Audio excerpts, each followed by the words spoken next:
Hello guys, welcome back to the channel Legalite Academy. भाई CUET, DULLB और BHULLB। तो भाई BHU और DU भी जो है वो BHU यूनिवर्सिटी भी ऐड हो चुकी है, आप लोगों को पता ही है। ठीक है, CUET ने जब शुरू में नोटिफिकेशन दिया था उस टाइम पर बनारस हिंदू यूनिवर्सिटी और JNU उसमें एडेड नहीं थे। लेकिन फिर वही है, कुछ टाइम के बाद CUET का ऐसे ही चलता है। ठीक है, वो थोड़ा सा ढीले है। ठीक है ना। तो भाई ये लोग थोड़े टाइम के बाद BHU भी ऐड हो गया और JNU भी। तो भाई आपने लास्ट सेशन में अपने देखा ही था। ओके, तो आज की शुरुआत करते हैं। आज के थंबनेल से आपको पता चल ही रहा है, आज का टॉपिक है हमारा सॉफ्टवेयर। तो भाई लास्ट क्लास में आप लोगों को मैंने एक क्वेश्चन भी दिया था हार्डवेयर की क्लास में। तो भाई हार्डवेयर में एक क्वेश्चन था जिसका आंसर आपको कमेंट बॉक्स में करना था। कुछ स्टूडेंट्स का आंसर आया भी है। ओके, तो आप लोगों को उसका आंसर बिल्कुल ठीक, उसका ऑप्शन था, सॉरी, उसका आंसर था ऑप्शन डी, मॉडेम। तो मॉडेम एक ऐसा डिवाइस है जो इनपुट और आउटपुट दोनों की तरह यूज किया जा सकता है या होता है। ठीक है, क्योंकि मॉडेम इंफॉर्मेशन लेता भी है और वापस भी आपको सिस्टम को देता है, तो दोनों ही तरीके से यूज किया जाता है। तो मॉडेम एक ऐसा डिवाइस था, हार्डवेयर डिवाइस, जो इनपुट डिवाइस भी है और एक आउटपुट डिवाइस भी है। ओके, तो भाई हार्डवेयर से बातें बहुत हो गई। अब आज की क्लास में हम शुरू कर देंगे आज के सेशन में सॉफ्टवेयर से। तो भाई हार्डवेयर ऐसी चीज़ें थी जिसको आप टच कर सकते थे, करेक्ट। तो सॉफ्टवेयर अब ऐसे प्रोग्राम्स हैं जिन्हें आप टच नहीं कर सकते हैं, देख सकते हैं, फील कर सकते हैं, समझ सकते हैं, सोच सकते हैं। चलिए, तो सॉफ्टवेयर पर बेस्ड कुछ क्वेश्चंस मैं आप लोगों के लिए लेकर के आया हूँ आज की क्लास में। तो भाई डेफिनेशन तो हम लोग देख चुके हैं छोटा सा लेमन लैंग्वेज में। ठीक है, तो भाई चलिए स्टार्ट करते हैं डायरेक्टली क्वेश्चंस के साथ। तो question number 1 is a computer program which converts the entire programme into machine language. पूरे प्रोग्राम को मशीन लैंग्वेज में कन्वर्ट कर देने वाला ऐसा कौन सा प्रोग्राम है, कंप्यूटर का ऐसा कौन सा प्रोग्राम है जो कि पूरे प्रोग्राम को मशीन लैंग्वेज में कन्वर्ट कर देता है। तो भाई देखिए यहाँ पर ऑप्शंस में हमें दिखाई दे रहा है, मैं इसका राइट आंसर है कंपाइलर। कंपाइलर, और यहाँ पर कंफ्यूज होते हैं स्टूडेंट्स इंटरप्रेटर को लेकर के, क्योंकि इंटरप्रेटर का काम भी यही है। लेकिन एक छोटा सा डिफरेंस है कि इंटरप्रेटर जो है वो लाइन बाय लाइन प्रोग्राम को मशीन लैंग्वेज में कन्वर्ट करता है। ओके, और कंपाइलर कंपाइलर पूरे प्रोग्राम को एक साथ रन कर जाता है। ओके, तो ये एंटायर प्रोग्राम को, और इंटरप्रेटर का काम होता है लाइन बाय लाइन, एक एक लाइन करके वो प्रोग्राम को रीड करता है, एक एक लाइन करके एग्जीक्यूट करता है। ठीक है, तो एक छोटा सा डिफरेंस था यहाँ पर इंटरप्रेटर और कंपाइलर के बीच में। तो बस इतना ही ध्यान रखना है, काम दोनों का सेम है, दोनों ही प्रोग्राम को मशीन लैंग्वेज में चेंज करते हैं।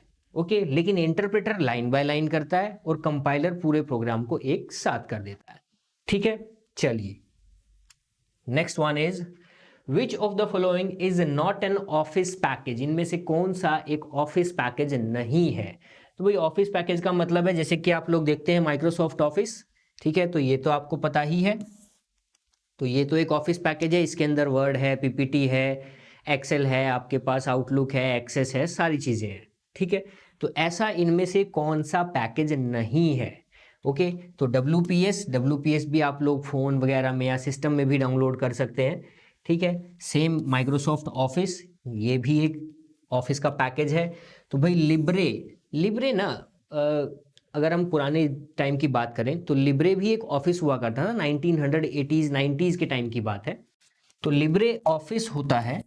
इसके अंदर भी सबसे पहले जब हम कंप्यूटर में थोड़ा सा बैक में जाएंगे तो 80s के आसपास सबसे पहले एक सॉफ्टवेयर प्रोग्राम आया था, वीजी कैल्सी। वीजी कैल्सी, जैसे आज माइक्रोसॉफ्ट एक्सेल आप यूज करते हैं स्प्रेडशीट प्रोग्राम, तो भाई पहले हुआ करता था वीजी कैल्सी। ठीक है, तो भाई अब इसमें एक ही ऑप्शन हमारे पास बच गया, दैट इज क्वांटम। क्वांटम कोई भी ऑफिस पैकेज नहीं होता। क्वांटम है क्या फिर बेसिकली, तो देखो वैसे तो क्वांटम फिजिक्स भी होता है, ठीक है, लेकिन क्वांटम है क्या। तो क्वांटम ना बेसिकली जो फ्यूचर में कुछ और सुपर फास्ट कंप्यूटर्स आने वाले हैं ना, उनको क्वांटम का नाम दिया गया है टिल नाउ। ठीक है, तो भाई ये नॉर्मल ऑफिस पैकेजेस को लेकर के था। चलिए, coming to the next one, modern computers follow a group of instructions to perform any function. वही जो मॉडर्न कंप्यूटर्स होते हैं हमारे, वो क्या करते हैं, एक ग्रुप ऑफ इंस्ट्रक्शंस को फॉलो करते हैं, ठीक है, टू परफॉर्म एनी फंक्शन। कोई भी काम अगर उनको करना है, कोई किसी भी कंप्यूटर को कोई काम करना है, तो बेसिकली वो करेंगे क्या, एक ग्रुप ऑफ इंस्ट्रक्शन को फॉलो करेंगे, करेक्ट है। तो भाई by what name are these instructions better known, तो इन इंस्ट्रक्शंस को किस नाम से जाना जाता है, ये जो इंस्ट्रक्शंस हैं ये होती क्या है, ठीक है, इनको हम कंप्यूटर की लैंग्वेज में बोलते क्या है वो देख लेते हैं। तो भाई देखिए, लैंग्वेज, सॉरी लैंग्वेज नहीं हो सकता, लैंग्वेज तो हम बेसिकली देखते हैं अलग, लैंग्वेज ऐसी है जो कंप्यूटर को समझ में आ जाए। कमांड नो, गाइडलाइंस नो, तो भाई ऐसे किसी चीज को बोला जाता है, ऐसे ग्रुप ऑफ इंस्ट्रक्शंस को। कमांड क्या है, सिंगल इंस्ट्रक्शन है, ठीक है, कमांड सिंगल इंस्ट्रक्शन है, और प्रोग्राम क्या है, ग्रुप ऑफ इंस्ट्रक्शंस है, ठीक है, तो ध्यान रखिएगा।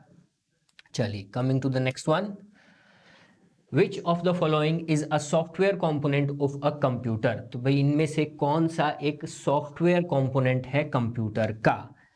चलिए, तो भाई मेमोरी, रैम, रोम, ये तो सॉफ्टवेयर नहीं है, ठीक है, तो भाई रॉन्ग। सीपीयू हार्डकोर हार्डवेयर, ठीक है, सारे हार्डवेयर से एक साथ सीपीयू के अंदर है।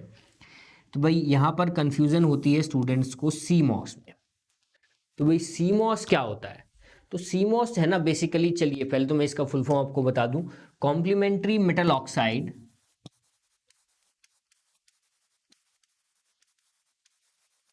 Complementary metal oxide semiconductor chip.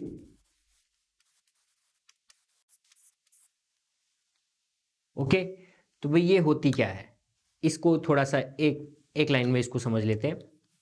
तो भाई देखो, आपका सिस्टम है, आपने कंप्यूटर टर्न ऑफ कर दिया, शट डाउन कर दिया, जब आपने ओपन किया तो उस टाइम पर भी टाइम जो देखते हो ना, डेट और टाइम, वो उसमें एग्जैक्ट दिखाई दे रहा है। ऐसा कैसे, मतलब जो सही टाइम है वही दिखाई दे रहा है, तो ऐसा कैसे, वो इस सीमॉस चिप की मदद से होता है, ठीक है। और अगर जो आपके कंप्यूटर का सीमॉस खराब हो गया है, सीमॉस चिप खराब हो गई है, तो डेफिनेटली आपका जो डेट और टाइम है ना, फिर वो गड़बड़ गड़बड़ होता है।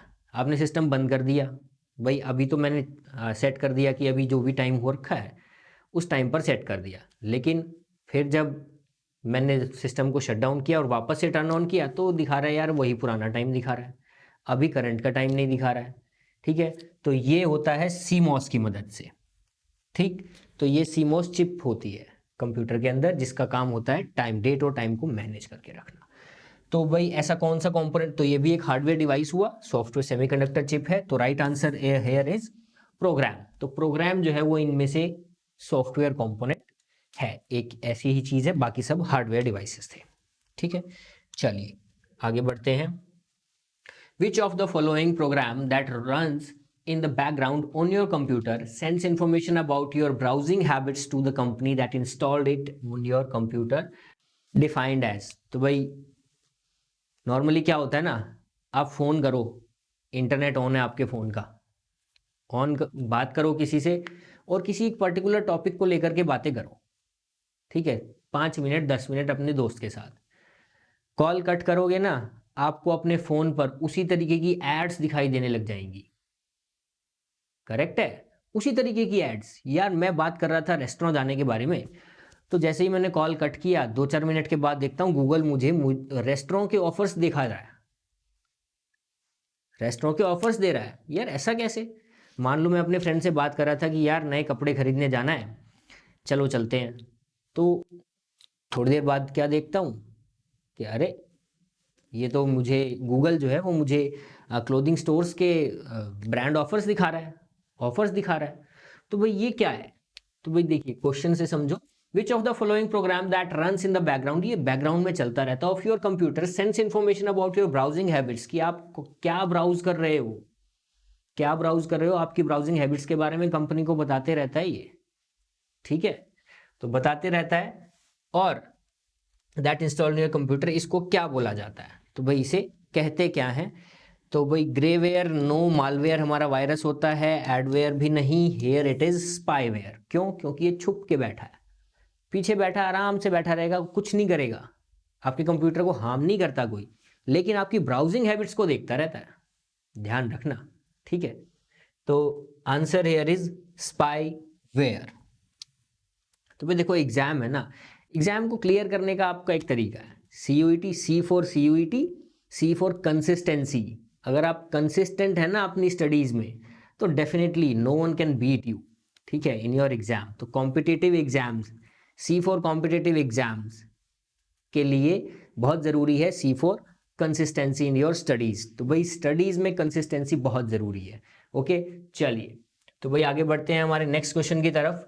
When a file is detected in a computer, to which location does the file go? थोड़ा सा मिस है ये, it is not detected, it should be deleted. Okay, तो भाई ये मिस टाइप्ड है। When a file is deleted in a computer, आपके computer से कोई फाइल डिलीट हो गई है, डिलीट होने के बाद वो कहाँ जाती है? ठीक है, तो question is this, outbox, no. Outbox क्या होता है? आपने कोई मेल सेंड किया, ठीक है, नेट थोड़ा फ्लक्चुएट कर रहा है तो मेल जाता नहीं है, या फिर कंजेशन बहुत है ट्रैफिक रास्ते में, ठीक है, तो वो मेल सेंड बॉक्स में ना जा करके आउट बॉक्स में चला जाता है, ठीक है।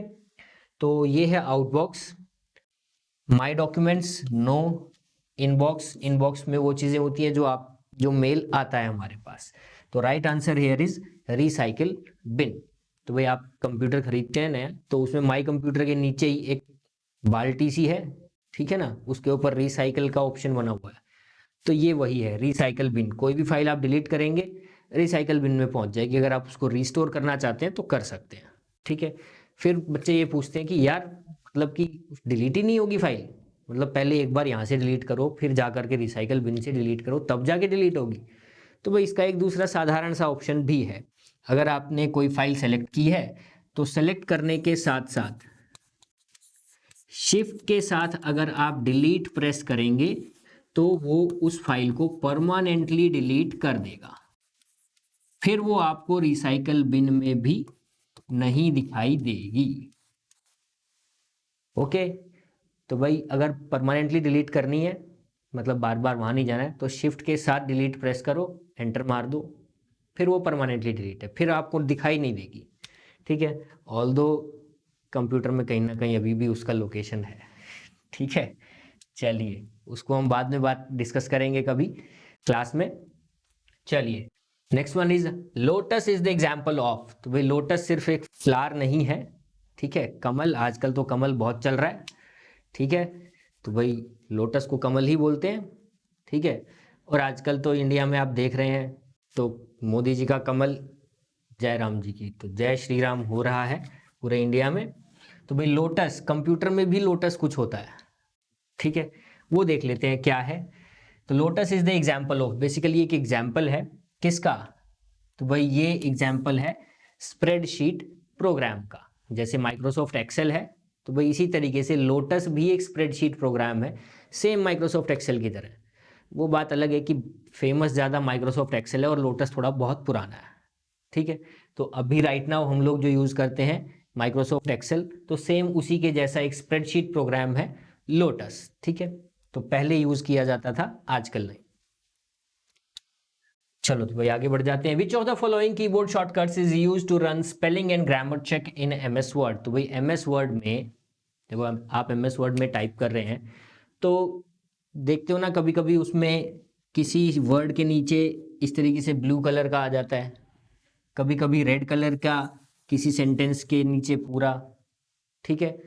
तो भाई ये स्पेलिंग और ग्रामर चेक के लिए अगर कोई शॉर्टकट की भी है तो यस, ये वैसे तो स्पेलिंग मिस्टेक्स को और ग्रामेटिकल मिस्टेक्स को बताता है, ठीक है। तो भाई इसके अंदर स्पेलिंग मिस्टेक और ग्रामर चेक के लिए क्या कोई शॉर्टकट की भी है एमएस वर्ड के पास? तो भाई देखो शॉर्टकट की इसमें हम देख लेते हैं। F1 जो है वो हेल्प के लिए यूज होता है, F2 रीनेम, किसी सिलेक्टेड फाइल को रीनेम करने के लिए यूज होता है, F9 आप लोग मुझे बताएंगे कमेंट बॉक्स में कि F9 शॉर्टकट की किस के लिए यूज की जाती है। Right answer here is F7। F7 is use to check spelling and grammatical mistakes in Microsoft Word. Okay, चलिए ध्यान रखिएगा, F9 आपको बताना है मुझे कमेंट सेक्शन में।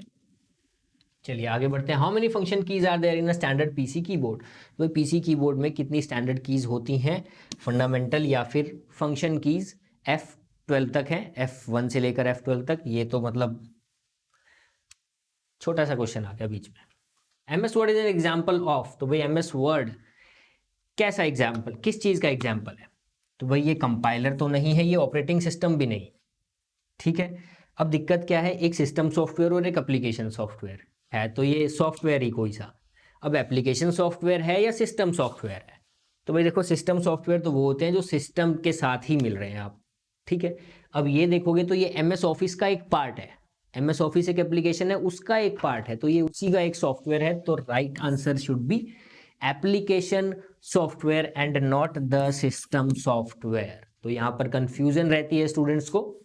चलिए ग्रेट, आगे बढ़ते हैं। तो भाई आप लोगों के लिए एक और क्वेश्चन होमवर्क के लिए है। तो भाई लास्ट मतलब कमेंट सेक्शन में आपको मुझे इसका आंसर करना है कि इनमें से कौन सा, विच of the following is not a component of Microsoft office 2019 package.